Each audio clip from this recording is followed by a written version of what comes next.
So, Yo, yes, homie. how you feeling? I'm feeling good. I'm very, very excited. Good. I'm excited too. You look good. Oh, thank you. I'm trying to Good. get on your level. Listen, I'm a reflection of you now. Come on now. You know we'll be here all day. No black Okay, fastest. okay.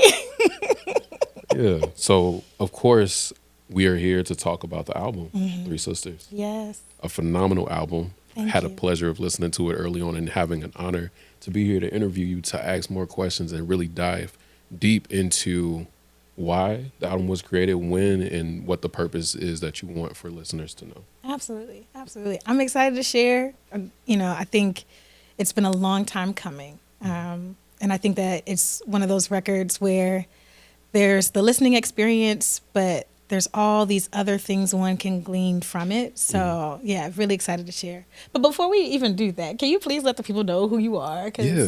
Oh, Yeah.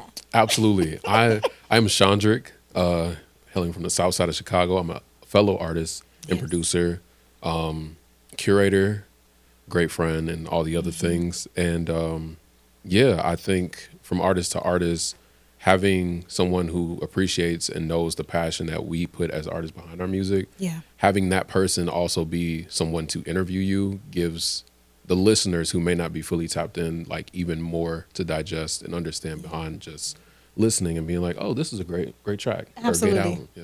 Yeah. Yeah. It feels like, even though, I think when I first started writing this, I was thinking about specific songs and the larger concept, but the way that the music has just done that kind of work for me personally, like I've come back to all of the songs in one way or another multiple times and had different kinds of experiences with them for myself. So I'm hoping that it does the same kind of thing for other people, like revisiting this, a couple months later and being like, wait a second, I didn't even notice that before, or it's landing in a different way to me, so. Yeah, it's super transformational. And we'll get to that a little later. But before, to let folks know that you are not new to this, but true to this, how did you get started in music, in the industry, and why, how do we get here? Yeah, absolutely. Well, first I should say, in terms of singing, I stumbled upon singing. It wasn't like I, woke up one day and was like, I believe I'm supposed to be a music artist. It was never that. Growing up, I had 1 year when I was in school with my sister, my older sister, and she was in 8th grade, I was in 6th grade, and I just wanted to be around her. And since we were at the same school, I was like, I can't clearly be in classes with her, but I know that if I join an extracurricular, I can be around her. And she was in track and she was in choir. And I was like, I'm not about to be running nowhere. So Okay. so I was like, okay, choir it is. Absolutely. And that was actually the first time that I sung by myself in front of other people. And I remember everybody looking at me and looking at my sister like, did you know?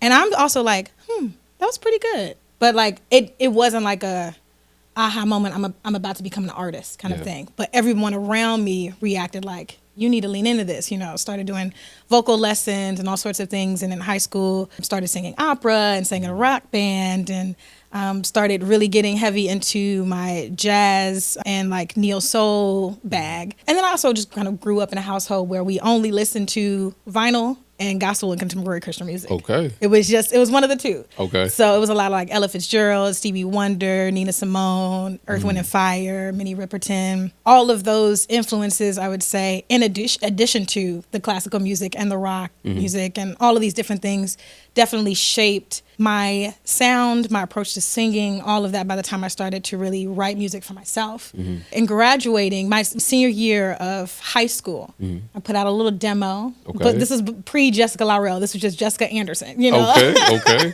I remember working with Armiris Paul Moore. She's a gospel songwriter and producer that's worked with like Donnie McClurkin, Yolanda Adams.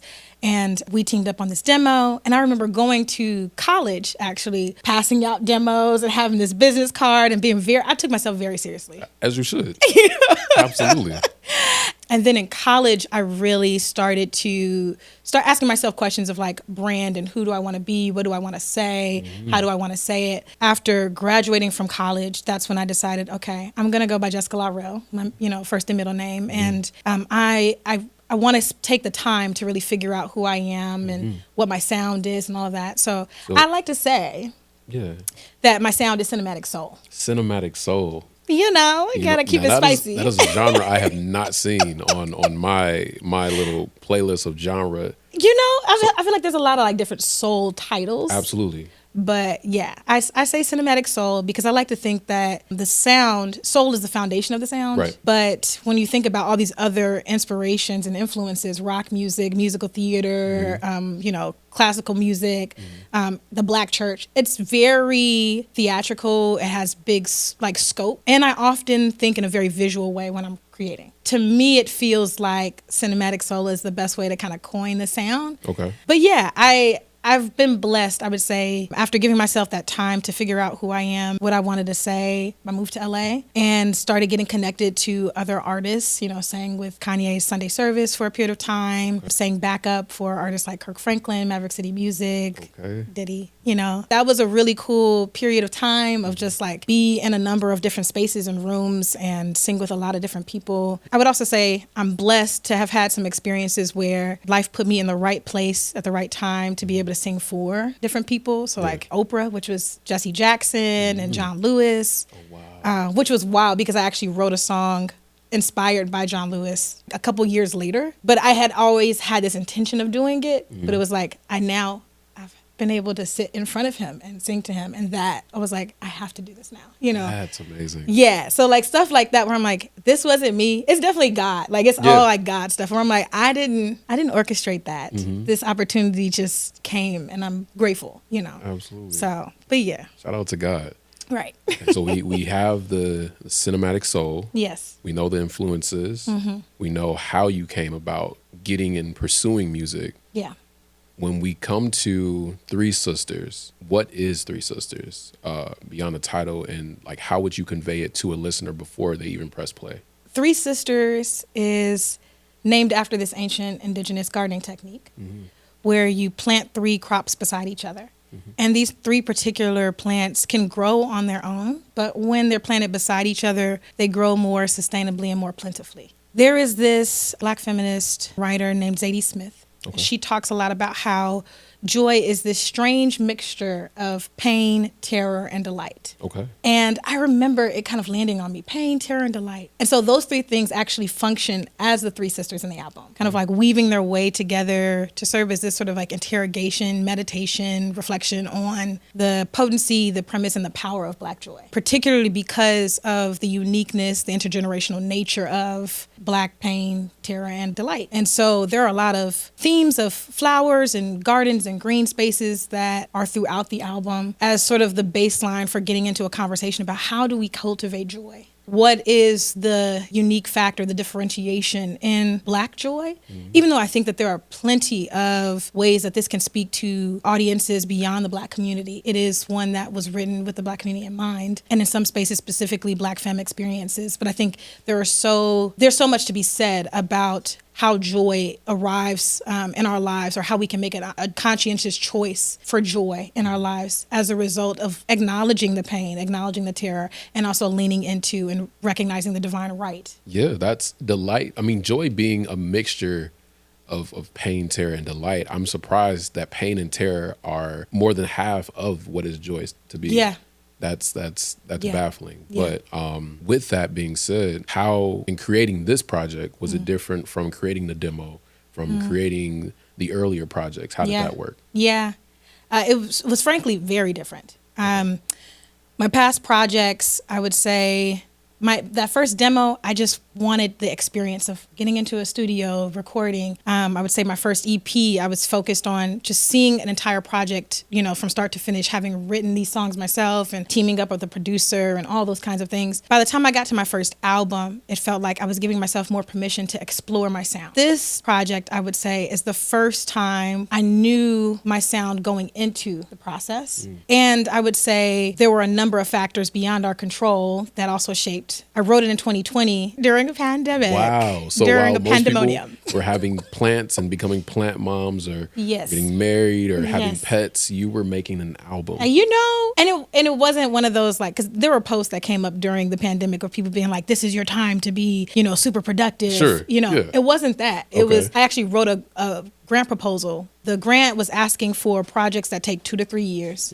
But I don't want to just sing about what I'm seeing. I want to sing about what I want to see. Yeah. And so I told myself that I wanted to spend time really digging into joy in a very intentional way. Being on lockdown literally a week or two after writing that, it gave me the solitude that I needed to be able to go within to then write. Another thing that the pandemic also created was an environment where I had to really get strategic about how to network and find producers, because I had just moved to LA. I moved to LA in 2019. Okay. Part of the purpose was to go out there, meet more producers, meet more folks in music, collaborate. But how am I going to meet folks? Yeah, especially during the pandemic, it's a dense area of creatives, and everybody knows a producer, knows someone Right. that is musically inclined. But how, without going outside, would you know? I actually started digital networking. I was like getting on social media Okay. and like using hashtags to like find people who are based in LA. Okay. And also experimenting with people who are in other places. Okay. What I ended up doing was I gave everybody the same demo, would ask if we could work taking that song from demo to premix. And I could see how they work with other musicians. I could see how they work with me.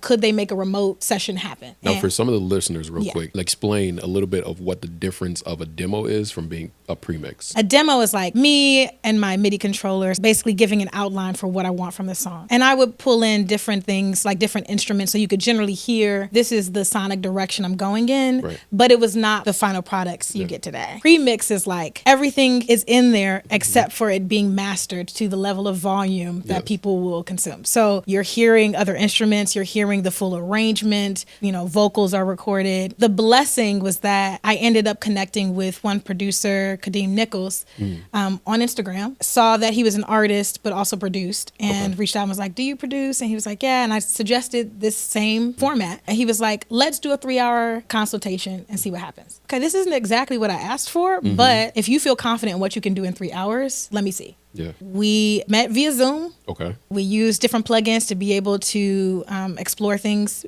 in real time, and I could hear everything he was doing from his studio in his home. We were able to do more in 3 hours than it took some people 3 months to do. And I remember saying, okay, all right, God, let me know. Right. So we started working together at the top of 2021. So it's safe to say that he had a good portion of the album as far as production wise. Oh, he did. He produced the entire thing. The entire thing. Yeah. Wow. Okay. Yeah. Shout out to Kadeem. Shout out to Kadeem. Shout out to Zoom and shout out to Kadeem. Right, but actually, and Audio Movers. That's the plugin we use to actually be able to do all the sessions. 75% of the album was done remotely. We were not in the same room, and we didn't even meet in person until maybe a year in to working on the record. So how is that? I know for myself as an artist, I think your music, we can hear the difference of whether they were all in the studio and surrounding and that energy was made and then the song was created versus someone sending the instrumental and then the artist sending back the verse. It was more like we'd get on Zoom, we'd start exploring different things. He would try out percussion elements, different,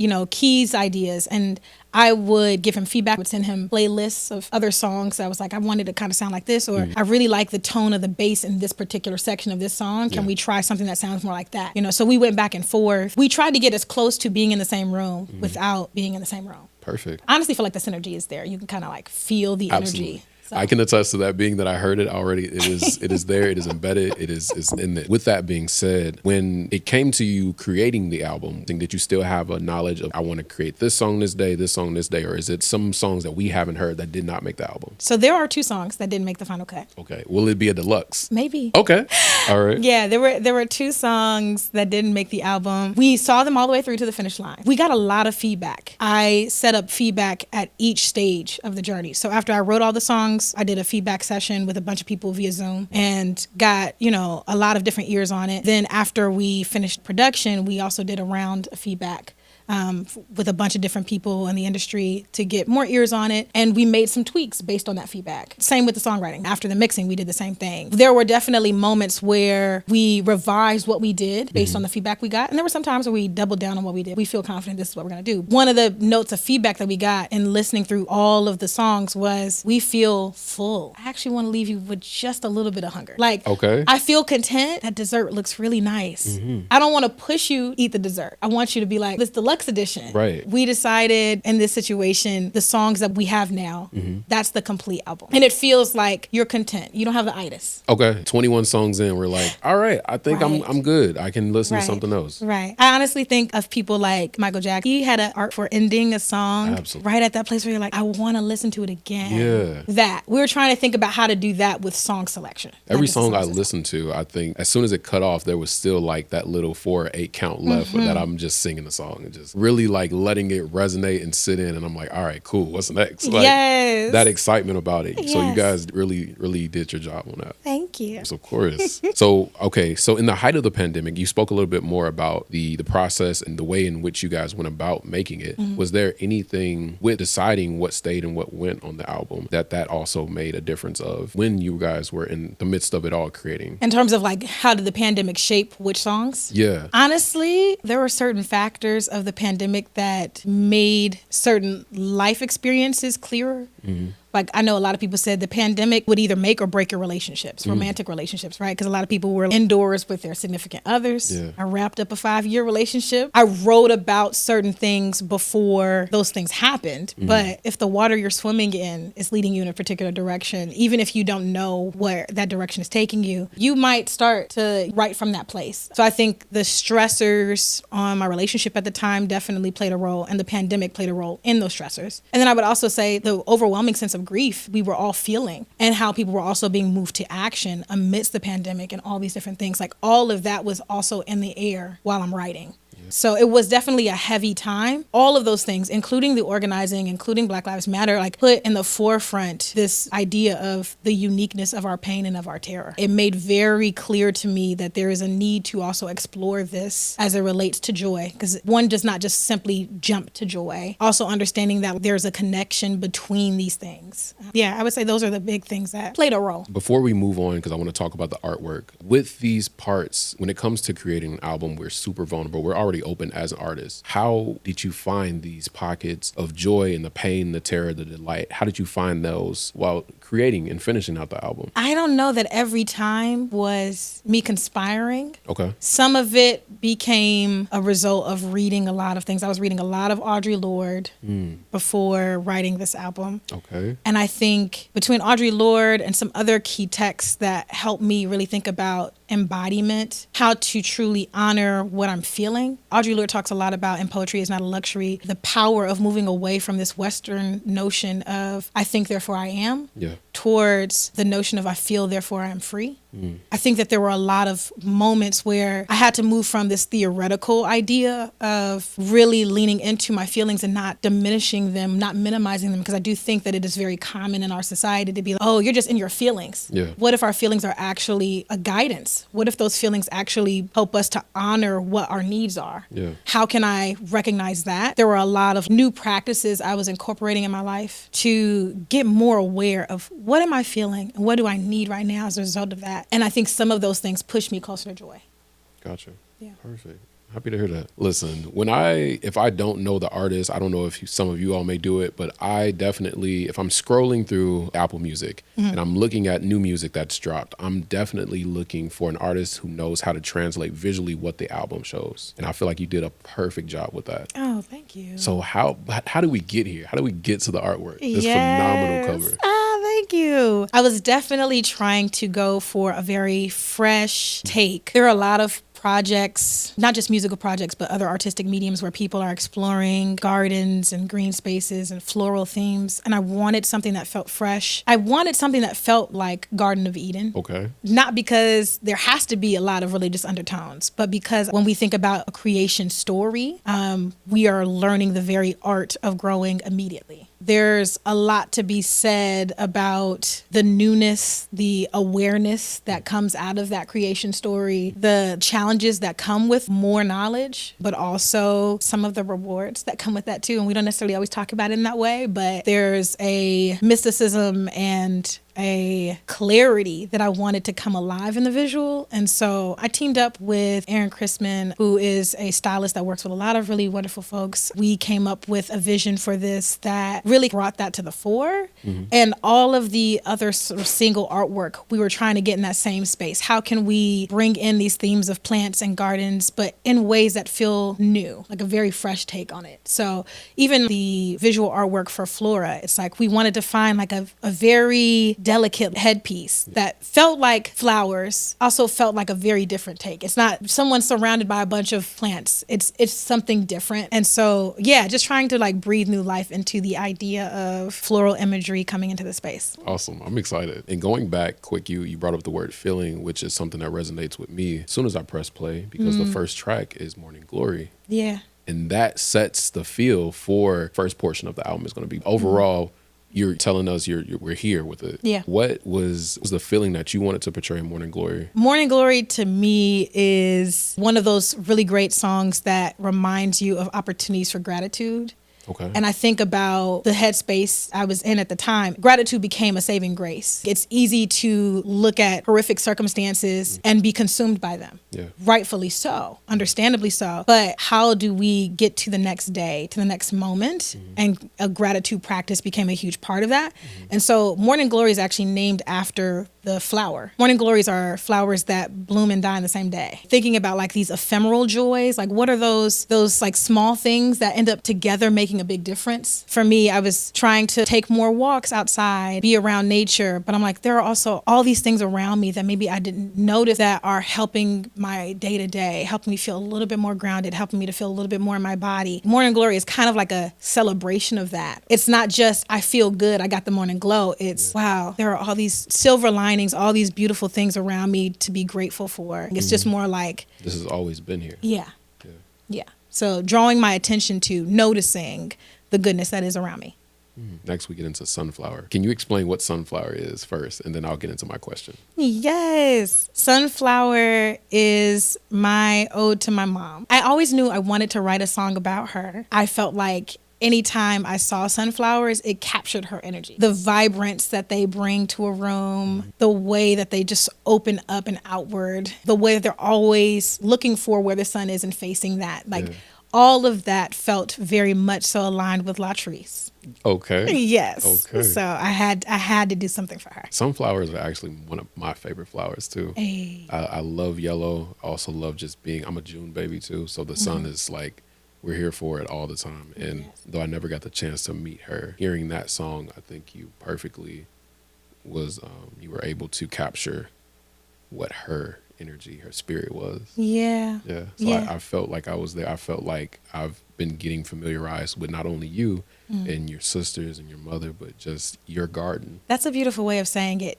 She is very much so a key staple in my garden. What's also so wild about this song and the process of making this song, I started writing it before she had a prognosis. I was working on the song very, just dedicated to the idea of like just writing about how much my mother brought me joy. And we had finished it in enough time where when she got sick and was taken to the hospital, I didn't have the intention at the time of sharing it with her. On Mother's Day, what would end up being our final moments together, I remember wanting to create a space where it didn't feel like she was trapped in a hospital room on Mother's Day. So I redecorated the space. I turned on some relaxing sounds. Okay. And then I did a foot wash. I washed her feet. And I remember something just moved me leading up to Mother's Day. And it's not something I had done before, but something in me just felt like this is what you're supposed to do. I'm washing her feet. I put on a bonnet. She has on her bonnet. I'm like, Bonnet Betties, look at the two of us.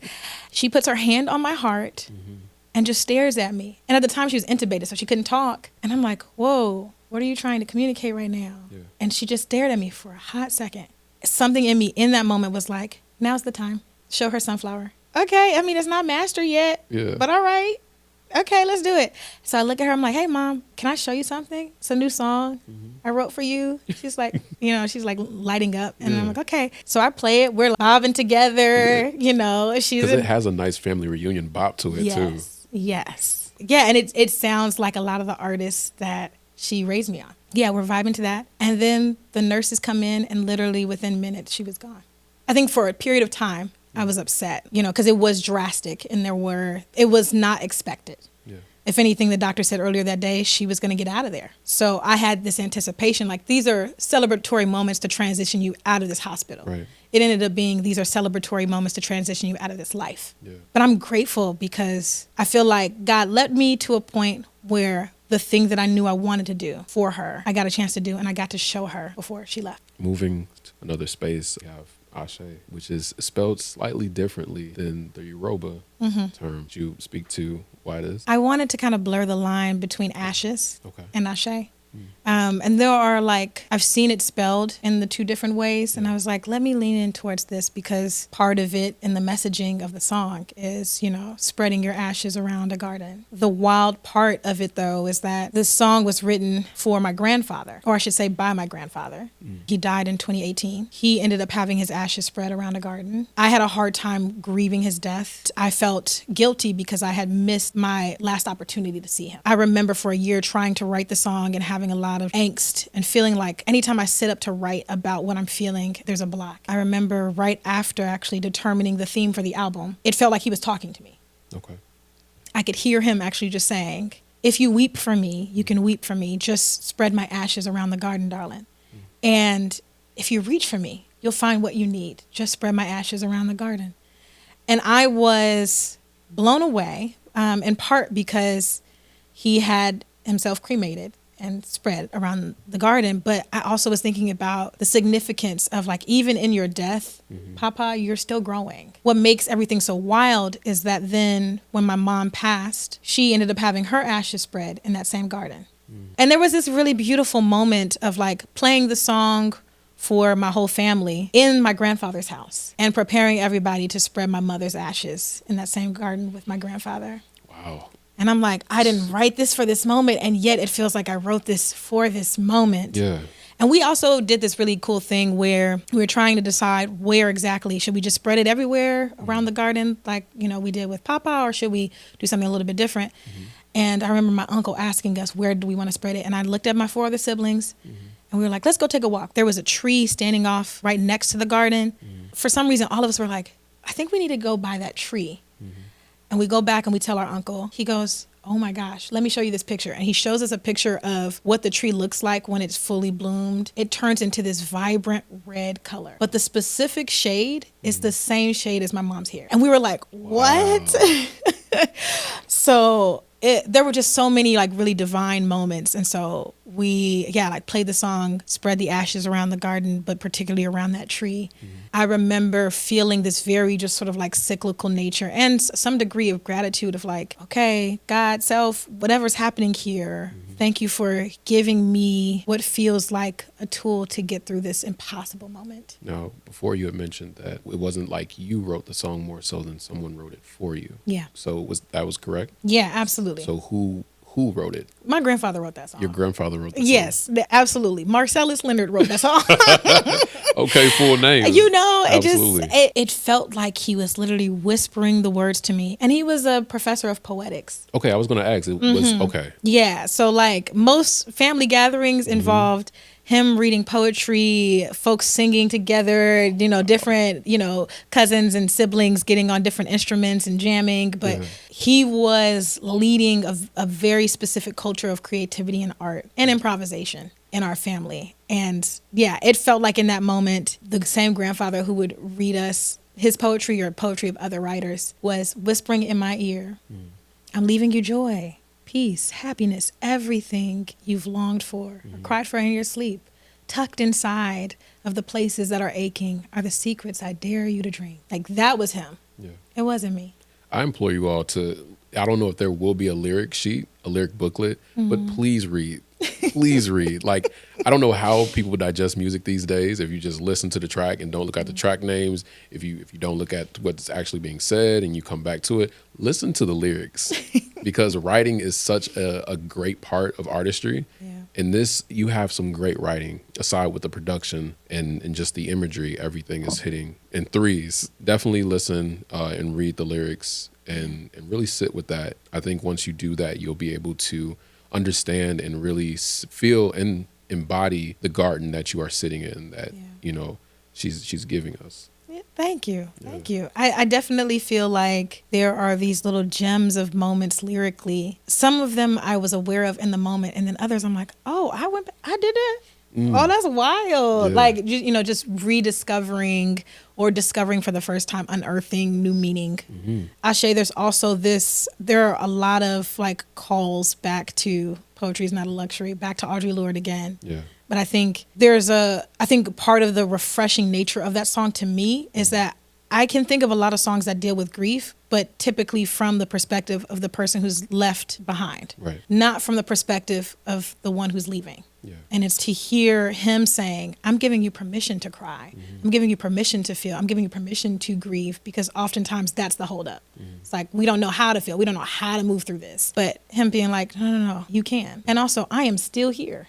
Everything I gave you, everything I've passed down is still present with you. And I'm still speaking to you, just in a new form. And that's going to help so many people who are in this space that can feel like they have the opportunity now to hear, the voice of what would they want from me right now? I feel like that's one of the most immediate questions that happens when you don't know what to do as you're grieving or in the grieving process. It's like, what do I do now? Yeah. Like, which way is up? Which way is down? Yeah. I'm grateful because I've had my fair share of grief counseling, grief groups now. I think so much of it is acknowledging that there are so many different ways to move through this experience, but acknowledging what you're feeling is vital. And I think what I felt in that moment from him, but also what I've given myself finally permission to understand and fully realize, even in grieving my mom, was like the tears, the sorrow, it's all a reflection of the tremendous love. It's all a reflection of, having so much to lose, but also realizing that it's not that I'm losing my mom or losing my grandfather. Yeah. I'm experiencing them in a different way now. That's it. I'm making it a point every day to tend to my grief, but also by acknowledging what I'm feeling, but also what they made me feel. Speaking of the rebirth and the power of feeling, I would be remiss not to talk about Flora. Can you tell us, how do we even get to the hook? Okay. Because the hook is one of my favorite parts. Hey, I think this song has the potential to just fly past folks. A lot of people. Because it's a groove, right? So you're like, I'm just feeling good and it makes me feel good. But I'm like, yeah, there's a reason why you feel good. Exactly. So Flora and fauna speak to the biodiversity in a given environment, right? So fauna being the wildlife there, the animals there, flora being the things that grow in that area, the flowers, the plants, the trees. For me, I'm likening it to the way that Black women are perceived and treated. Oftentimes we're treated more like fauna. Yeah. Something to be tamed. Either we're predators or we're prey. And I'm really saying, let's just toss that entire thing out the picture. We are more like Flora, right? We're flowers. We deserve tenderness and care, in the same way that you wouldn't give, two different flowers the same thing. We each deserve a unique degree of acknowledgement and treatment and care. I think in many ways, especially as a survivor of sexual violence, that it's so important to know that pleasure is a divine right. And I think I couldn't do an album that talked about joy, talked about the power of feeling, and not acknowledge the ways that pleasure has been something that I think often Black women feel like they don't have access to. Yeah. They don't feel like they have the right to explore that. And there's all this budding research also about how Black women are oftentimes feeling barriers to experiencing pleasure. So for me, I'm like, it was important to actually write about consensual pleasure, consensual delight, to talk about the importance of that. And to also say, let's get away from this narrative entirely of us being something to be consumed, something to be tamed, something to be afraid of. No, who we are, our joy, our pleasure, all of that is divine. Yeah. It's beautiful. And it should be on our terms. Yeah, absolutely. Full stop. Absolutely. Flora, not fauna. Yes. Shout out to Black women. And yeah, also reclaiming back your right and your privilege to pleasure that we all have. Yeah. Shouldn't be taken away from you. Yeah. And everybody is in their own right to have their own choice of how they want to see that and how they want to feel that. Absolutely. You know, so you can skate to it and you can have a good time. You can. You know? Listen. It gives you a lot of different things. Look, skaters out here, roller skaters, I know this is a thing now. It's been trending heavily since the pandemic. Listen to this track. Okay. Literally. It's embodying privilege, it's embodying liberation, it's embodying feeling all that, like just living out loud and free on your own terms. So definitely tap in. I need to see some skate videos soon. That part. Yeah. We want them. We want them to the forefront. Roller skaters to the forefront. That's please. That's it. I would be also remiss to not mention how much I appreciate skits and how much I appreciate little pit stops or storylines that connect the album together without it just being another song. Yeah. And throughout this album, you have interludes, 3 of them, right? Yes. Okay. 3 sisters, 3 interludes. Yes. The first interlude, can you break that down to us? Because I was expecting to hear another track. So when I pressed play, I was like, wait a minute. This is, yeah. So can you let us know what that is? Yeah. So I'm one of 3 sisters. So I named each of the interludes after one of us.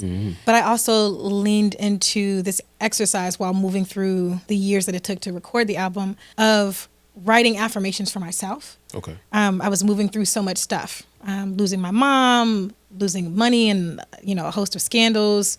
My brother went to prison for something he didn't do. There were instances of sexual violence happening. So many heavy things back to back. There would be moments where I'm like, I've just got to speak life into myself. Yeah. And so I would write down an affirmation. Oftentimes that was the inverse of what I was seeing, experiencing, moving through. And so I had this list of affirmations by the time, we were nearing the end of recording the album. And I remember looking through them and being like, this feels like I could hear this in Jocelyn's voice. And I feel like I could hear this in Joy's voice. This one's uniquely mine. And so Jocelyn's interlude is very much so standing in your power. Jocelyn's she's that girl. Anytime I see my sister, I'm like, she's free. She's confident, and so loving. But it's like, I love myself.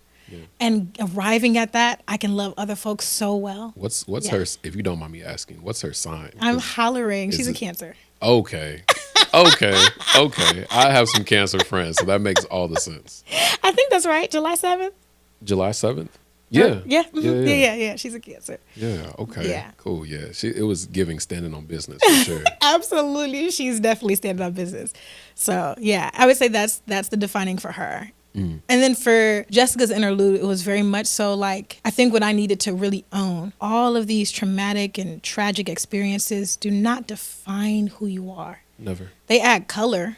They're a part of the tapestry, but they're not the sole definition. No. And taking the time to really speak to that and to believe for good to come, to believe that good is already here, to have like the will to hope, that felt like the thing I needed for myself. Yeah. And then Joy's interlude is very much so like leading into the good stuff, feeling good. Like she's the youngest of 5. And it's very clear. Yeah, she has that hope that tail is still bushy. She's just... Right. She will tell you what she wants and she expects to get it. Okay. That sounds like my little sister. Yes. Absolutely. She's the youngest. And I think that one was like really kind of channeling this idea that like we can ask for what we want, not just what we need.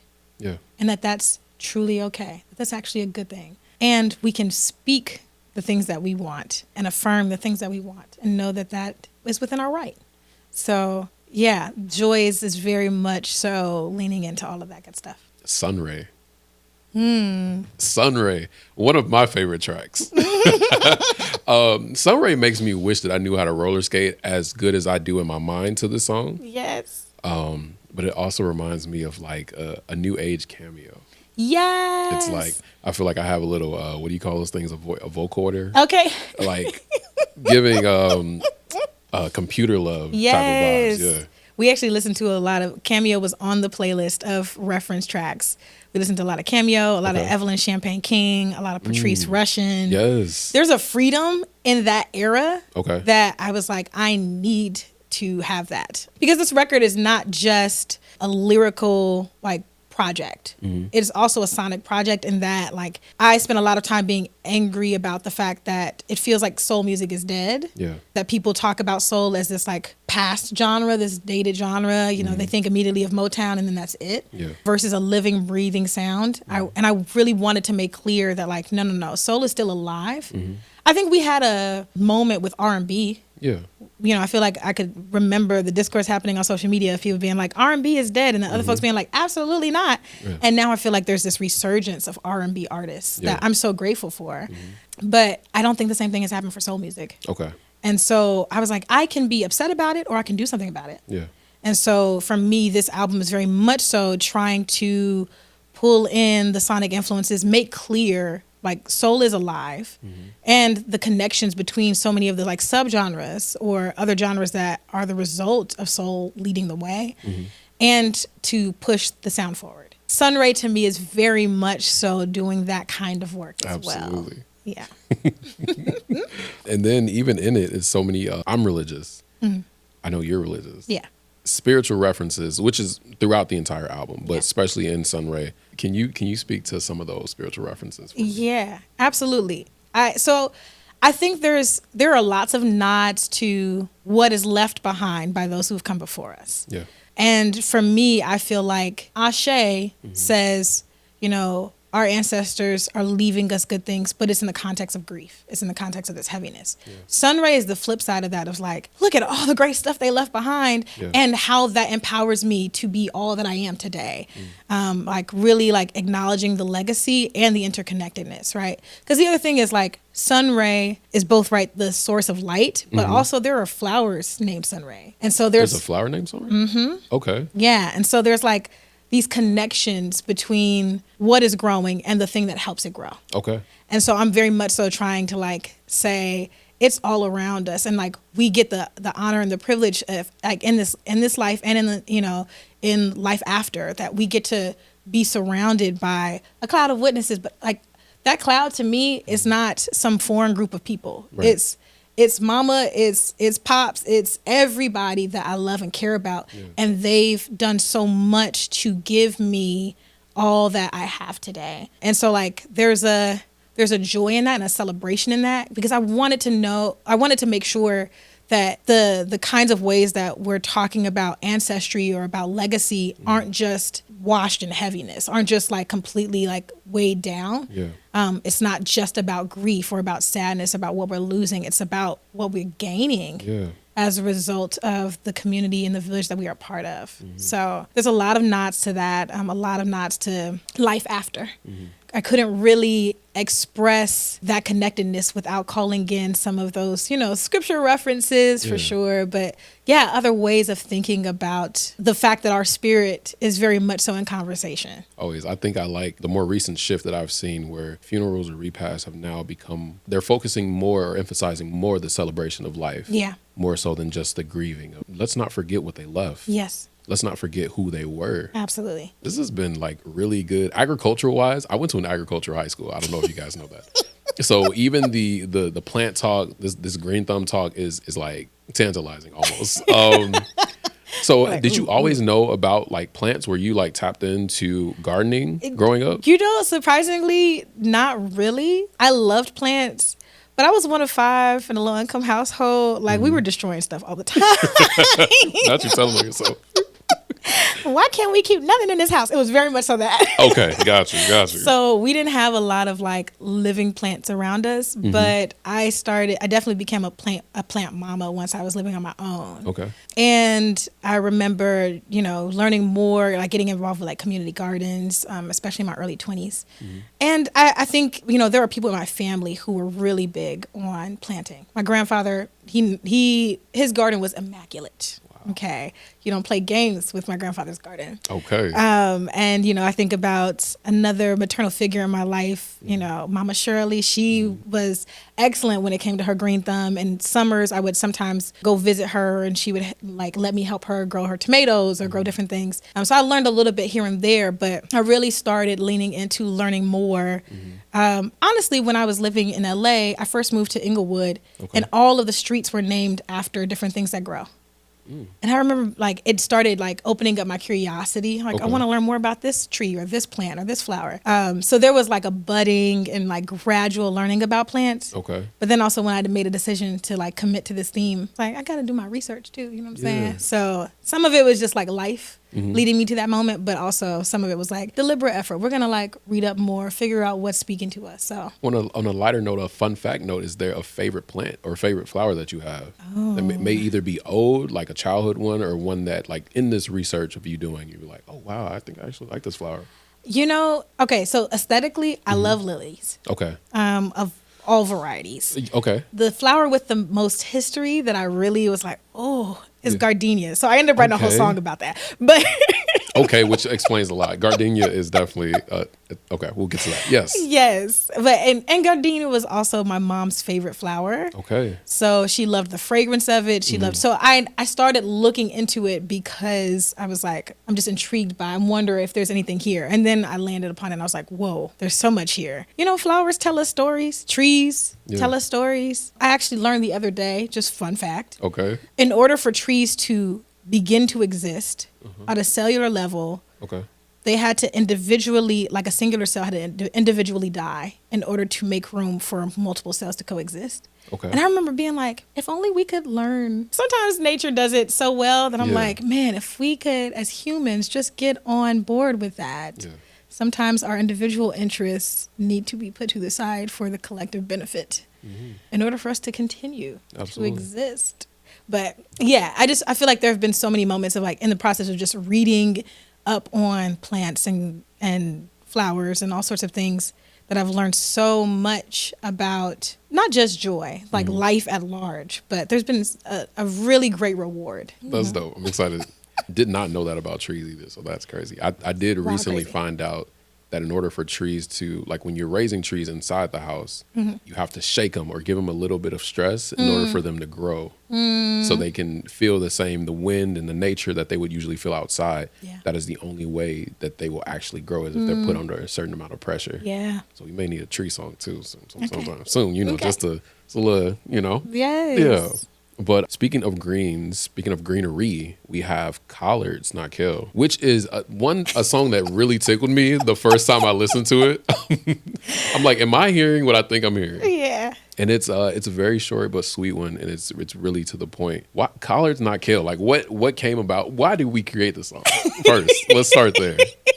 So the story actually behind Collards and Kale is hilarious. It has to be. So I remember my first day. I went to Stanford for college, and I remember the first week I was there, walking into this coffee shop, and they had on their menu greens. And I remember being like, greens? But I'm looking at the descriptions, and I'm like, this doesn't make sense. So I remember asking the cashier. I was like, hey, okay, so I see you have greens. Yeah. It's like mustard, turnip, collard, greens, and she was like, no, we have our Caesar salad, we've got a kale salad. And I remember being like, so y'all got stuff that's colored green, huh? I came to understand eventually, like, it's a very common thing nowadays to call like salads anything leafy green, just to call it greens. And I'm like, but from where I'm from, we don't do that. Not at all. You know, so I'm sitting there looking confused. Yeah, because first of all, greens in a coffee shop, I'm like, what's happening here? Yeah. Okay. They were like doing a little soups and sandwiches kind of thing, a little salads. But yeah, I remember seeing that and be like, collards, what I'm talking about, ain't kale. And I remember being like, there's something here. I'm going to come back to that later. Yeah, we'll circle back. We're going to spin the block on Trust that one. You will be dealt with. Okay. But yeah, I remember thinking to myself, like, if I'm writing about Black joy and then having all these experiences of going online and seeing something and being like, oh, man, so many people are trying to duplicate this experience. Yeah. And it's not something that, even with all the same factors, You put on the same clothes. You dance to the same music, and it's artificial still locks.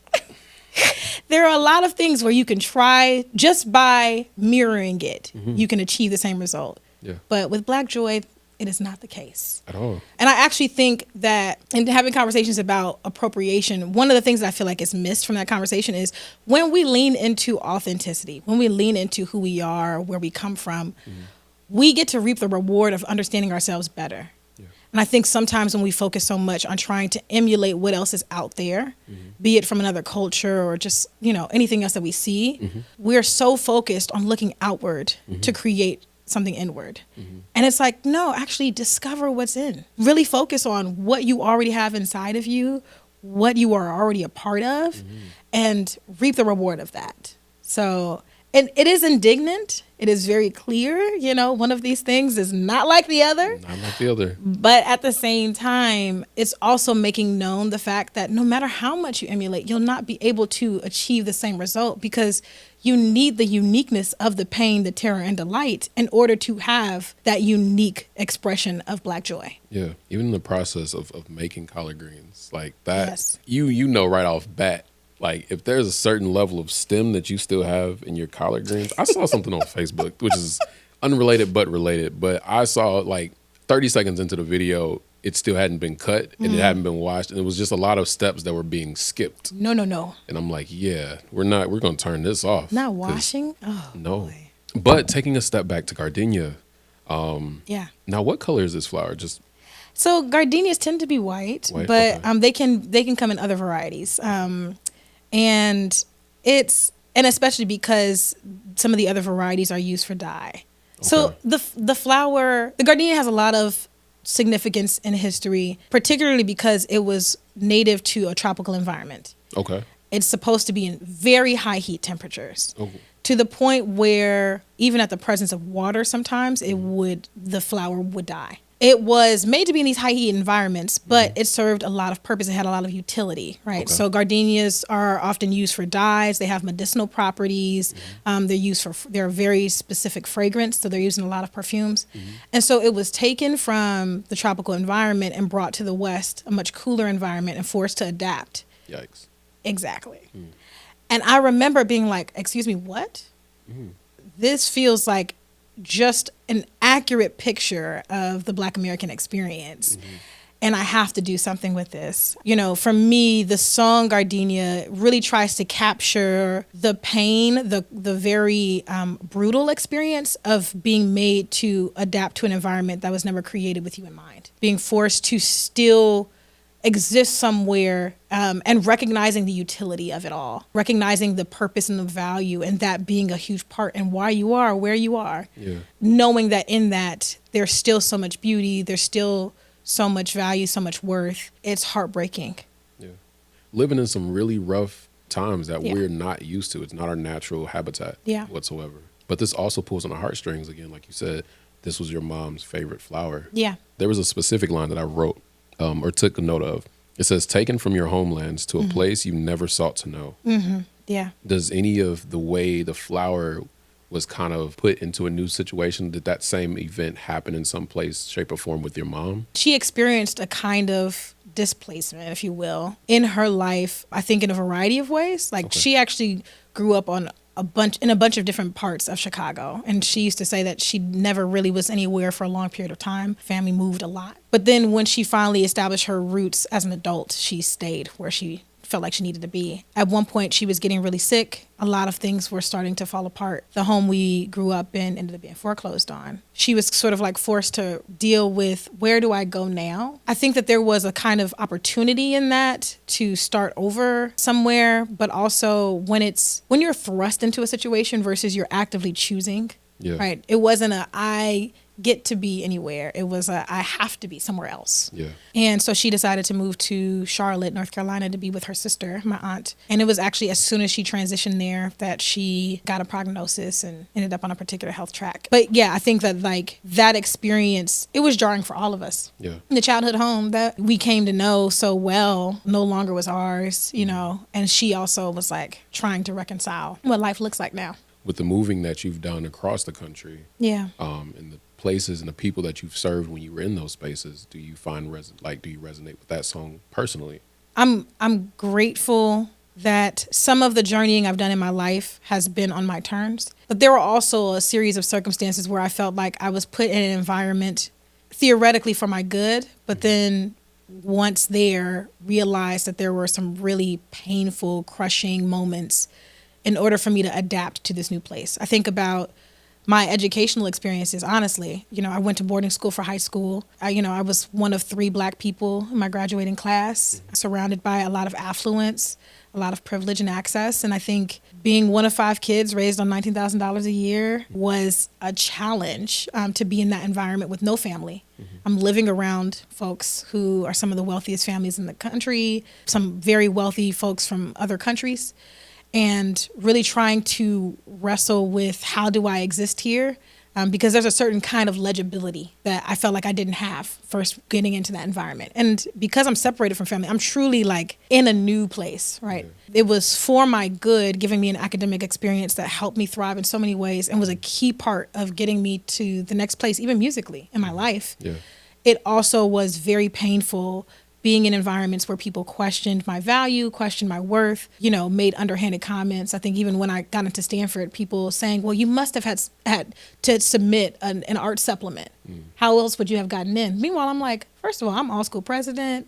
I'm actively involved in a bunch of things. You see me in class. Why is it that I can't have gotten to this point, have made these, accomplishments on the merit of who I am? Yeah. And so there were just a lot of moments where people would dig at my character, at my value or worth.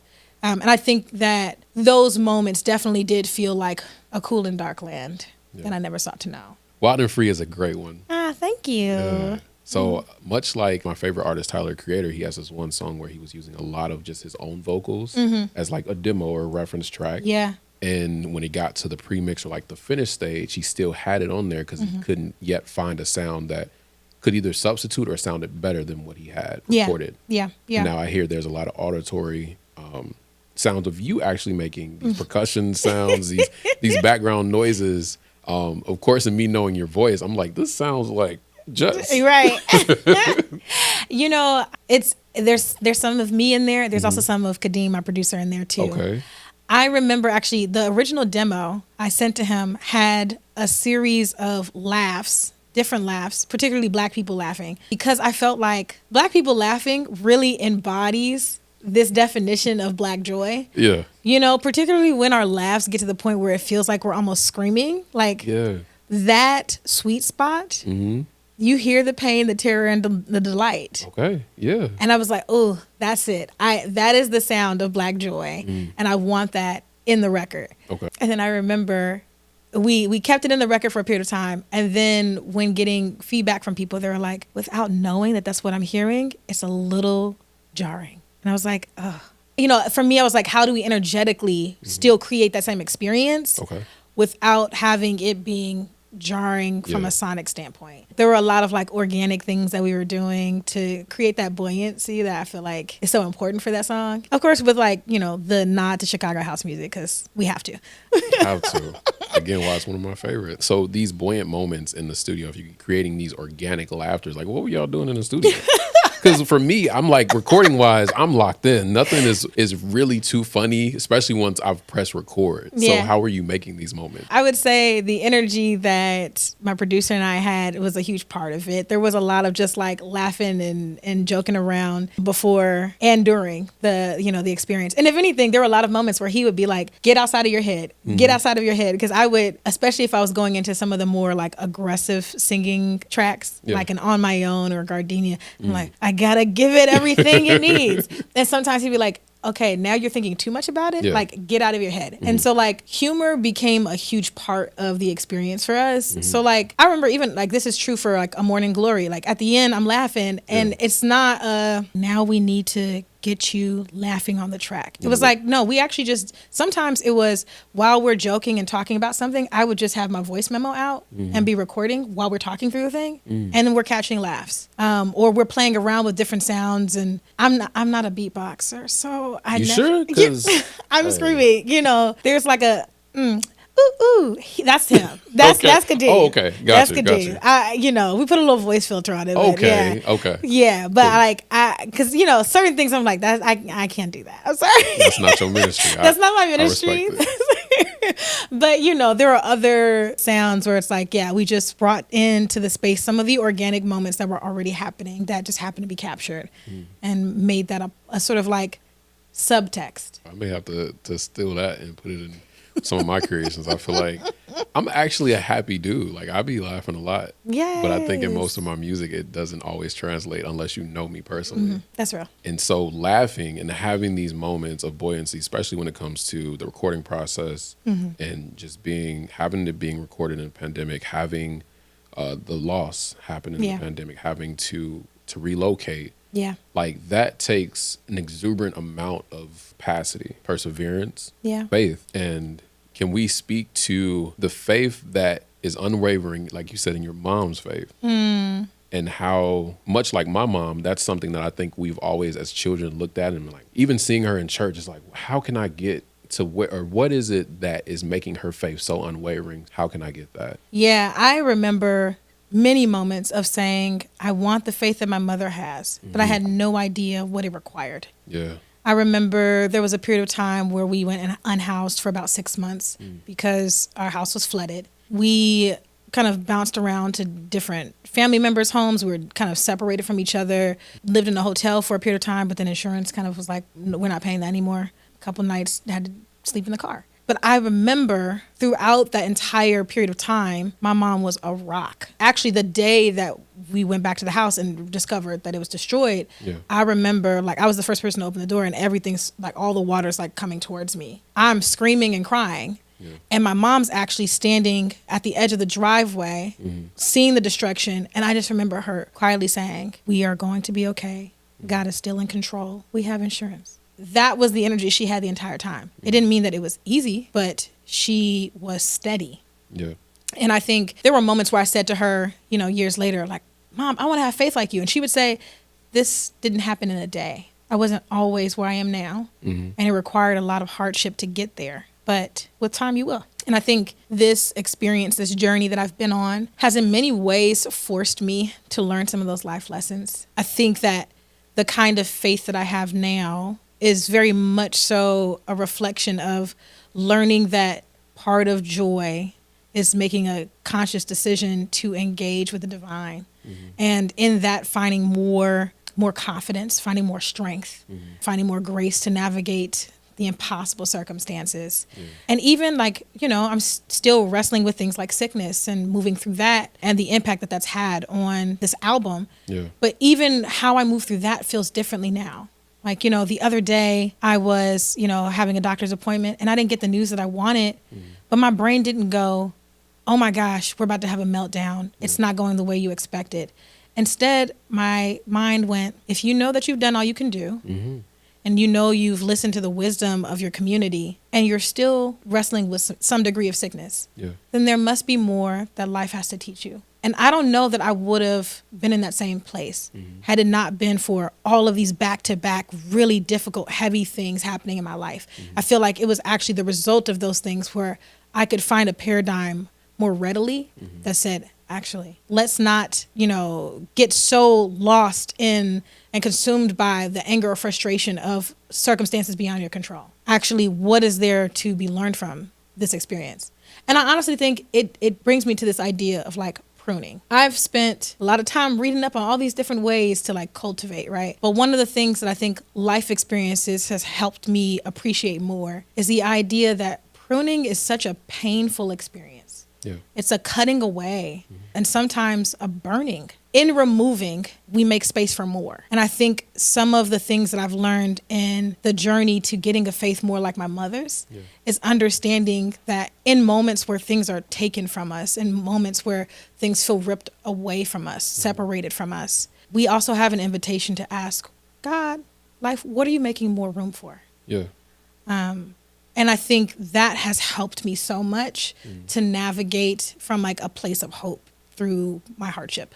Especially as it resonates to my own story, my journey with these past several years fighting my battle, the unwavering faith is something that I used to pray so much for before this all happened. And I feel like in some ways God kind of made this situation of like, well, in order to get this, you have to go through this. And one of my favorite quotes that I've just stuck with over the past couple years and kind of reminding myself and also allowing myself grace has been like, you can either have control or you can have faith, but you can't have both. Come on. You know?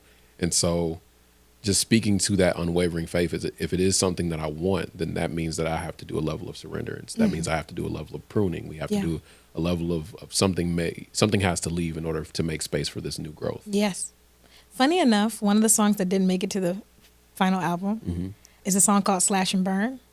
Okay. And I know it sounds so intense. It does. It does. But it's actually named after a cultivation technique where you cut and burn your entire field.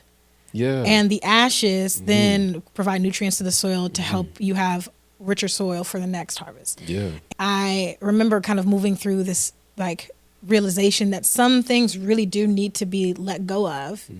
And also like burning is painful and takes time. And they're like, whether it's friendships or romantic relationships, familial relationships, right? All sorts of dynamics that sometimes involve some degree of severance or ending. Not all of it has a bow wrapped up on it. Right. Sometimes, you know, the endings can feel very violent, can feel very painful. But what more are we making room for? What do we get to use from this experience, take with us in the next experience to create something much more plentiful? Shout out. So we getting tidbits too. What is it, slash and burn?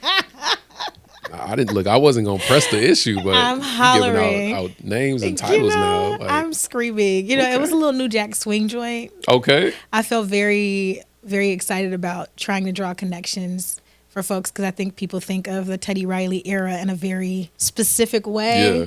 And I'm like, but it was in conversation with so many other things, and it's important to understand the role that soul music plays in informing that sound. I was on a mission. Cool. Yeah. Look, the mission accomplished because we get it.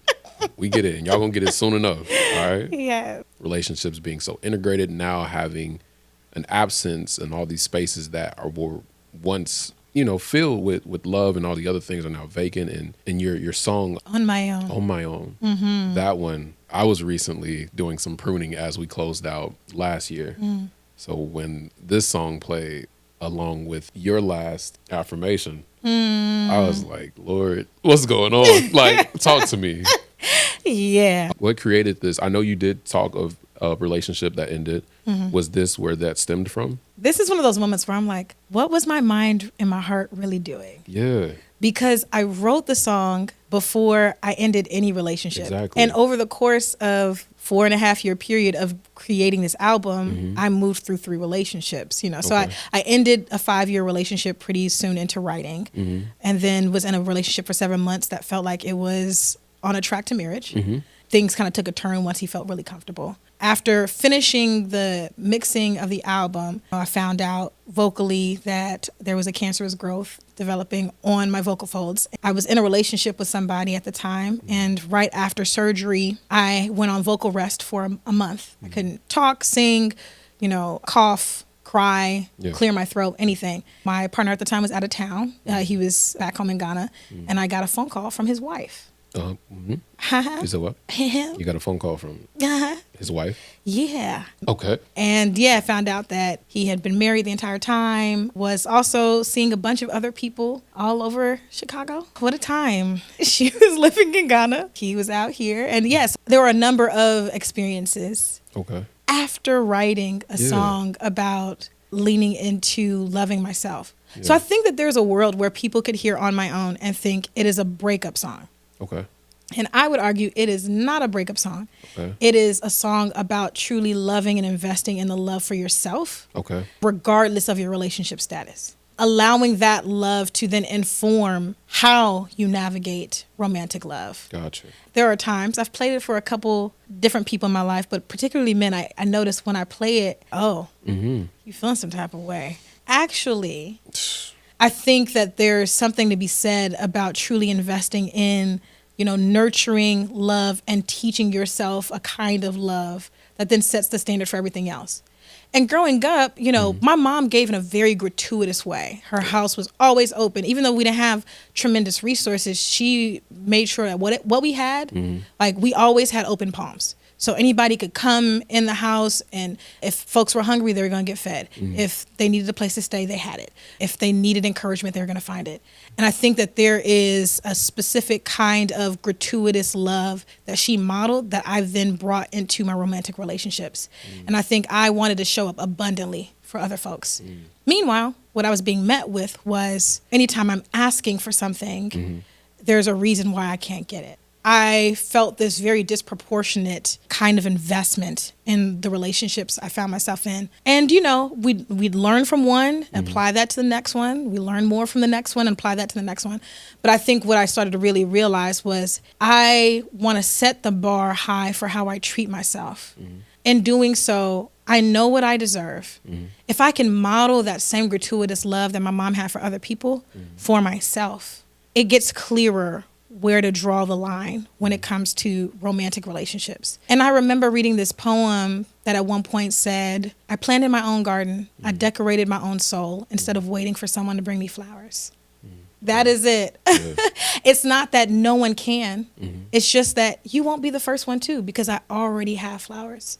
I made sure that I tended to my garden. I made sure that I did the hard and necessary work. Because then also, you know, should I get into a relationship, though that is not necessarily my prerogative at this point in my life. I'm like, life can be beautiful regardless of your relationship status or marital status. That if that happens, I know the work that's required to love intentionally. I know the boundaries that are worth having in order to love in a sustainable way. I've set the bar for myself. I think that is a really empowering place to be in. That speaks volumes. Now I have to re-listen to it from that perspective. And tidbit, there's this thing called a sucker. Okay. And it's a tree can have an offshoot of another tree trying to grow on that tree. Right. And just its presence alone takes away from the tree's ability to grow the way that it needs to. I think that there are plenty of times in our lives where romantically we entertain a lot of suckers. It's like just your presence alone is taking away from what I need in order to thrive in this life. Yeah. I think part of this song is also saying, I'm not tolerating or entertaining that. Yeah. It's okay. I would rather actually be on my own than entertain something that's going to take away from who I am and who I'm meant to be. Absolutely. Because how are you a part of me but being a weed? Okay.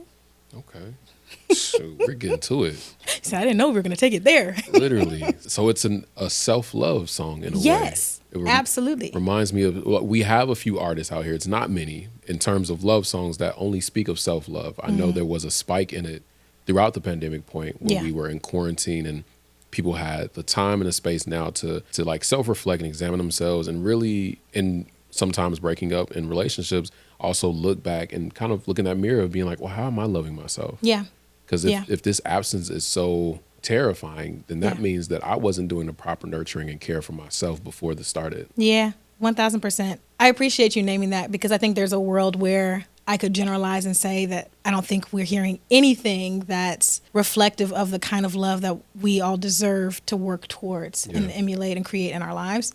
But I do think that there is a kind of like relational bankruptcy that we're moving through. I don't think that there is a tremendous amount of music that depicts healthy, sustainable, functional, loving relationships of a romantic nature. I'd agree. I think that we've actually really leaned into an era of being like, yeah, this is toxic or this is bad. And that's just what it is. Yeah. And like, I think there's value in saying, this is what I'm experiencing or this is what I'm moving through. But I also think there's tremendous value in saying, this is what we need. This is what we want. This is what we should aspire to. And I wanted to kind of even the playing field because I also think, I don't know that we have the palette for songs, experiences that talk about healthy love, because I think we're so accustomed now to feeding ourselves a lot of content that is talking about the negativity. How many times do I need to go on social media and see people duking it out when it comes to dating? Yeah. I'm tired of it. When are we going to have more conversations that focus on the things we ought to be working toward? But I do think that like controversy breeds attention. And so talking about the things that are anchored in conflict, talking about the things that are anchored in hardship or not so great feels a bit more attractive, a little bit more sexy, Yeah. has a little bit more clickbait virality to it Right. than saying this healthy thing should be treasured. So in your own words, what do you think would move and speak to everyone at one point, and it was something that they retained and really like sat with in order to get back to this space of finding love for self and others? What would be like the one thing, like in this pivot, this is the first thing foundationally that I feel we all need to do in order to move back to a space of loving? Just because you haven't seen it doesn't mean it can't exist. Some people haven't seen it in their families, Absolutely. haven't heard it in the music, are seeing really dysfunctional things in TV All the and time. media. I think sometimes it's such a weight on our imaginations to picture ourselves having something we haven't really seen. Yeah. To me, it's so important for us to move towards a place of saying, I may not have seen this mirrored, but I know I want this. Our opportunities to love ourselves are a place where we get to start to do that work and practice, moving ourselves to a place of hope that healthy, love, sustainable relationships of all kinds are possible. That would be the starting point. Like, can we have the radical imagination for good love in our lifetime? Yeah. Yeah, that radical imagination for me was fantasizing love. Like the idea, I didn't see it too much in my own family, as I'm sure others didn't either. Yeah. For me, in the same way as a creative, you kind of have to imagine if there is love for me, what do I want that to look like? When I find the person that I love, what is it that I want to give them and shower them with? Yeah. You really have to use an extra amount of imagination to really pull on that and want it for 1000%. yourself. Yeah. Now we're at Trademark. And not them regular trademarks. The trademark. And again, sonically, you spoke on it yourself, but I just want to double down on that. But sonically, this album is so cohesive, and you can tell that you've spent a good amount of time studying, figuring out the placement of the songs, how we're moving from one space to the next. If there's an ebb and flow, making sure that ebb is just as radical as the flow in this fluctuation. It's not like we're just going like happy, sad. Like you're giving us so many variations and variety to this album. And once we pull up to Trademark, it has a different sound that I think is still cohesive with the album, but it definitely does stick out on its own. Yeah. Like, what was your angle in making sure that this sounded different? Sometimes I write with a thesis statement, Okay. if that's not clear. LOL. Absolutely. Grow is a song that is like a thesis statement about what I'm trying to capture lyrically Okay. in the album. And Trademark is a thesis statement about what I'm trying to capture sonically in the album. Okay. So it's the only song on the record that does not make explicit mention of flowers or gardens or green spaces. And I feel like that was important to not like feel like the allegory is the only way to enter into a conversation about this thing. Yeah. But I take on the act of being in conversation with the Nigerian activist Fela Kuti, who talks about in Sorrow, Tears, and Blood, so much violence and pain and suffering is a trademark of the experience. Yeah. I am basically saying in this song, in conversation with that, joy being this culmination of pain and terror and delight is a part of the trademark of our experience as Black people. But also, soul is the sound of that. Okay. And so, I think of the references being made, the first verse very much so gets into the soul artists that shaped my time, but also their expressions of what I feel like are the quintessential sounds of soul music are very much so capturing the essence of Black joy. Your Marvin Gayes, your Minnie Ripertons, right? Like your Luther Vandross, they capture the essence of soul music, but also in doing so, capture the essence of Black joy. The second verse is very much so getting into that idea of joy being part and parcel with pain. It's not just saying like, the Frankie Beverly song, joy and pain. It's saying that pain is a part of joy, and that to take things a step further in Fela's notion of like, what is the regular trademark of our experience? It's like, if you say that joy is, you're not losing the pain. Wow. This is different. Like, listening to it was one thing, but now actually being able to ask questions and get more insight to this is it's like unearthing a whole new way. I can't wait to listen to it again. Yes. So now we move on to Signals and Sage, which is about 3.5 minutes. It feels a little longer because I got lost in it. That's real. That meditative guitar idea is, I was just like, so good. Oh, it's over. I think that was one of the songs where I definitely had like the 4 or 8 count, like still reminiscing after it, where I'm like, man, I wish it was like a little longer. Yeah, it's meditative in like a really transporting kind of way. But like I felt like I needed, thinking about dynamics, I needed on this album not just a bunch of high energy songs and then really like heavy wading in the water songs, Yes. because even in thinking about feeling and what we're moving through, Signals and Sage is very much so about intuitive memory, leaning into the sort of like stores, the reserves that we have inside of ourselves that are not just about the memories we possess from our lifetime, but also the sources that we get from those who've come before us. I think about when I lost my mom, I felt like I didn't just lose her.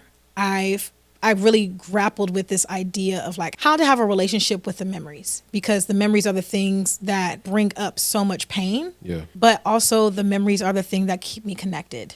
I would start to lean into a practice in response to a memory surfacing, or as some people would call it, a grief ambush, right? Okay. So a grief ambush would come and then it turned into, okay, you know what? If I'm feeling that way and there's a sunset, I'm going to start singing to the sunsets because my mom was the sun in my sky. Or like, I'm going to go make some hot water cornbread because that was one of the first things she taught me how to make. Okay. Or I'm going to put on some Anita Baker and dance in my kitchen because that was a classic thing for us to do. Yeah. Taking those moments and leaning into the ritual of acknowledging the memory. There are a lot of different things that are serving as ritual to us. And maybe we don't always use that term. And I think for some people that term comes with a lot of complicated feelings. Yeah. But any kind of practice that we do in good faith to connect us can serve as ritual. And so for me, it's like, for a lot of people, they'll smudge.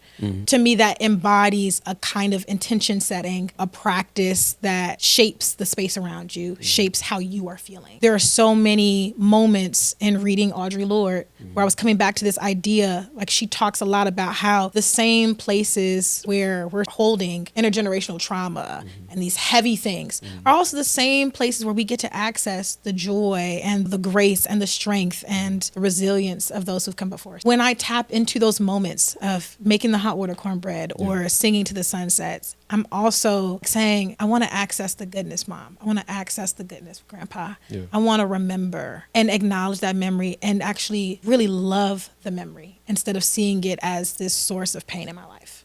Signals and Sage is wild. So important to me. Was it immediate that you learned that in pushing through the pain that would be in the grief would bring so much joy on the other side? Was that something that was innate to you, of knowing like, I feel this way, I've been ambushed by this grief? Is this something I should lean into more, or did it take some time? Definitely took time, especially because I'm, in my family, the person that tends to show up and problem solve. I've historically been the Olivia Pope. Okay. And I do not say that with pride. Right. I say that with a lot of complicated feelings and reservation. Yeah. Having that kind of role also cultivated a particular kind of persona. It was one that felt like in the midst of the grief, I think about the 2 weeks between my mom dying and the funeral, I felt like I was suffocating. There was no room for me to actually grieve the way I needed to because I was trying to tend to everything else. Right. So it took me time to really get to a point where I could lean into what I was feeling, acknowledge the memories. Part of it honestly came as a result of the road trip I went on. When my mom passed, I went on this extended grief road trip, traveling around the country and other places outside of the country to cross things off my mom's bucket list, spend time with family members. I remember that being one of the first times in my life where I was like, you have permission to do whatever you need and whatever you want. And so if you want to go to San Diego and be with your brother and stay there for a month, you can. And if you want to drive to Mexico and, see some Mexican beaches because you know that that's what your mother wanted to do, you can. Every step along the way, it was like when I leaned into the thing that I truly need, life met me there in such a beautiful way. My best friend was like, hey, I'm thinking about celebrating my birthday in Mexico. I'm like, your birthday is this upcoming week. She's like, yeah, I'm going to be in Mexico. She goes, bet. Her and, a lot of our mutual friends ended up gathering in Mexico and celebrating. And I was like, wow, I could be here alone. Yeah. And yet I'm surrounded. Yeah. what a testament. And actually, that's where we filmed the music video for Signals and Sage. So that's done. Yeah, so that's done. What? Okay. Yeah, Okay. the crazy part is we pulled up to this really beautiful boutique hotel. Okay. We're walking inside, and one of the mutual friends who met us in Mexico, my friend Tayo Amos, she's directed every music video I've ever done. Wow. We get there and we're like, wow, this place is so beautiful. And the owner of the hotel comes out and starts talking to us. He's like, yeah, we've had people shoot music videos here. And she looks at me and she's like, should we so she starts telling him about our music videos, started showing him some of the stuff we've done together. And he was like, well, if you all want to use the space while you're here, say less. I had another friend, like one of my college roommates. She was there too. The three of us got together and made it happen. We got super resourceful. We pulled out my suitcase, you know, because I had been road tripping. Like all my stuff was just in my car. Right. We're like looking through the suitcase, trying to figure out costumes and like how to style my hair and figuring out makeup stuff. We used the, you know, like the sunlight reflectors in your car. Yeah. To block the like shit. Like the heat reflector, whatever. We used that to help with lighting. Okay. We were like, which is pretty much the same tool. You know? Yeah. Thanks. Yeah. Thank you. You know, we're trying to be scrappy. You know what I'm saying? So yeah, we were using that to like capture things and just doing this in between all the birthday festivities for my best friend. Wow. And so yeah, we like shot that. There was, you know, an area for like yoga and meditation in the hotel. So we were just hopping and bopping around the landscape and managed to end up capturing everything that is the Signals and Sage music video now. Won't he do it? Shoot. And this was free? Yeah. I love free. Okay. We love that. I love a free video. We love that. So wow, that's amazing. Wasn't even prepared to walk into it. Right. Not only having time to celebrate your friends, but having time to celebrate yourself and your artistry in that same time. Yes. All in Mexico on an impromptu trip. Hey, that's how it happens. And honestly, those are some of the best trips where it's just everything just falls into place. Yes. And this is back 2020? 2022. This album you've been working on this for some years. Yeah. Started in 2020. Wrote all the songs within a few months of the shutdown. Took about half a year and some change to find Kadeem Nichols, my producer. And then we started working on producing the album in the spring of 2021. And then he and I both ended up, he was already a part of Kanye West's Sunday Service, and then I ended up joining Sunday Service.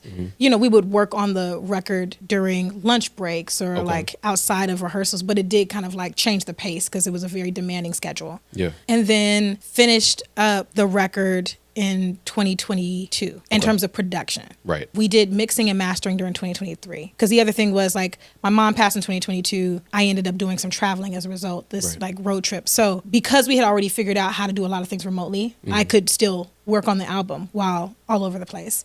But we did that, but I went back to like tweak some things. So by the summer of 2023, we had finished the album in every respect. All the production was done, the mixing, the mastering was done. And then right before I was getting ready to drop the first single, then I found out I had cancer. So, well, we can't go release an album that we can't sing. So it put things on hold. But I, in a weird way now, look at life circumstances and go, everything happened the way that it needed to. Because I think I needed to learn some key lessons from this same project in a different way before sharing it with them. Could you speak to what some of those lessons were? Grow is the song I kept coming back to.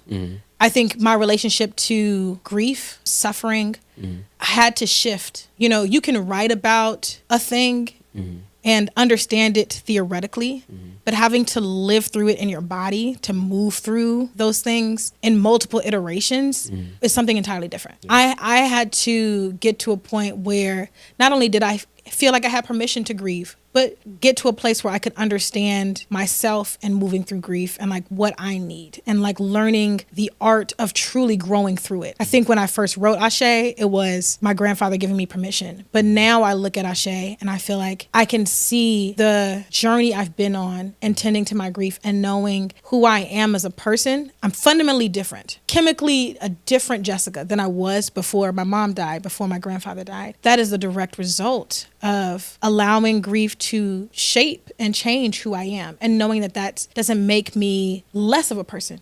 It adds more to who I am. There are certain things around relationships that I definitely learned on the other side of moving through those 3 relationships that I was in. That I'm like, I don't know that I had all of this understanding, my discernment, my relationship to trusting myself. All of those things I think had to be sharpened with time. I would also say that I think one of the biggest lessons Grow illuminates, there will be moments of crushing that will shock you. And part of it is because there is no handbook to this life. There is no direct guide that says this is how you do things. This is how you plan a funeral. This is how you navigate leaving a space or all of those things. But going through those things and learning, you find out more about yourself.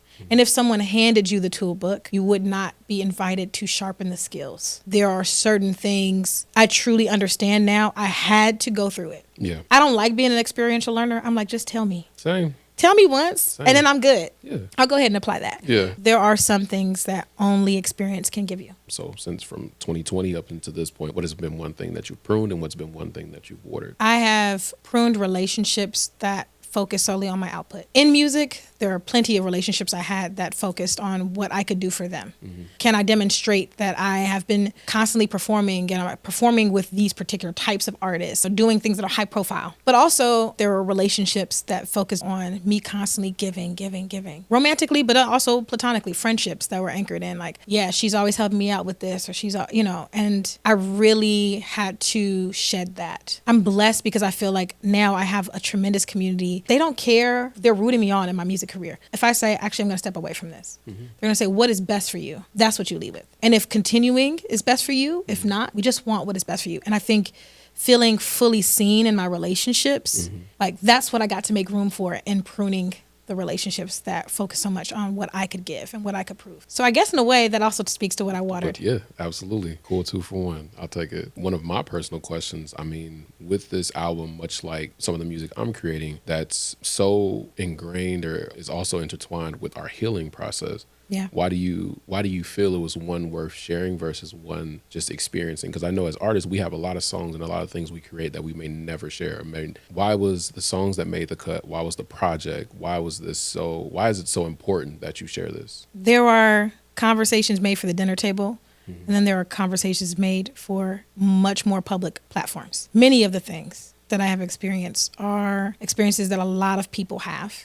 And I think the lessons I've been able to learn from the songs, even though for many of them, they were written before certain experiences happened. I wrote about empty beds before I ended any relationships. I wrote about isolation and pain before I was in a place of solitude. I wrote about loss before losing my mom, right? Like all these different things that preceded those experiences. Moving through those experiences, it put me in a position where I started to really reflect on the fact that there's so much more to be gleaned from this record for myself, but then I'm going, but also for other people too. And I also will say that a lot of times people will talk about this gap between our taste level and our skill or resource level, right? So what we want to create in art across mediums, we often can hear it or see it and we have a vision for what it should be, but maybe because of the resources we have at our disposal or lack thereof, or because of where we are in our journey cultivating the skill to do said thing, there's a gap between what we want and what we've created.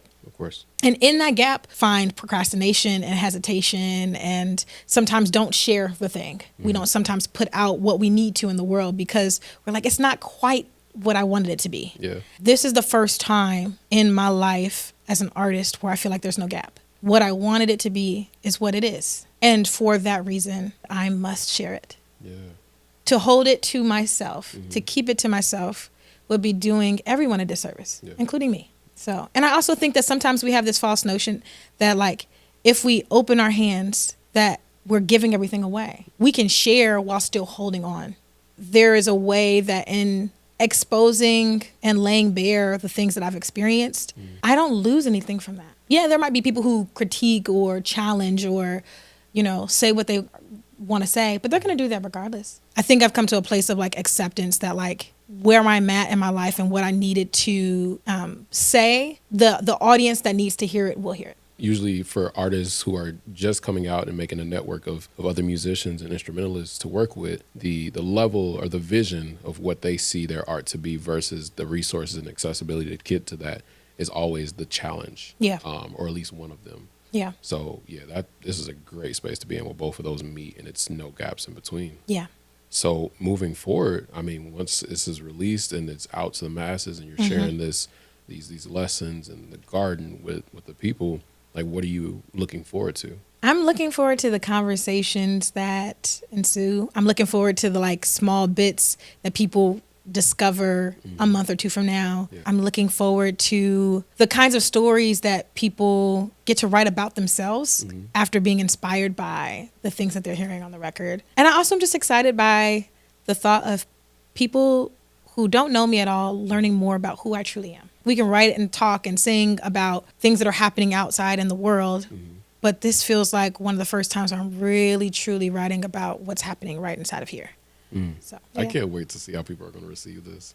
Yeah. Let the people know where we can follow you, where we can find you. Any last words, remarks? Yes. So Three Sisters is now out on all major platforms. Anywhere you listen to music, you will find it there. Spotify, Apple Music, YouTube, Amazon Music, all the different places. And I am Jessica Laurel. You can follow me at Jessica Laurel, JESSICALAREL, on Instagram, TikTok, YouTube. So yeah, excited for you all to be able to listen and let me know how you're feeling about the music. Three Sisters.